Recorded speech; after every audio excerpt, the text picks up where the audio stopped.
这个飞行器呢，它可以让一部分喜欢飞行、热爱飞行、喜欢科技、热爱户外的这部分人呢，没有太多的驾驶经验的情况下，能够快速的先飞起来。飞行制造非常的简单，我们会有飞行模拟舱的体验。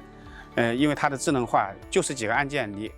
一键起飞，你告诉它去哪里，它就自己就飞过去了啊，非常简单。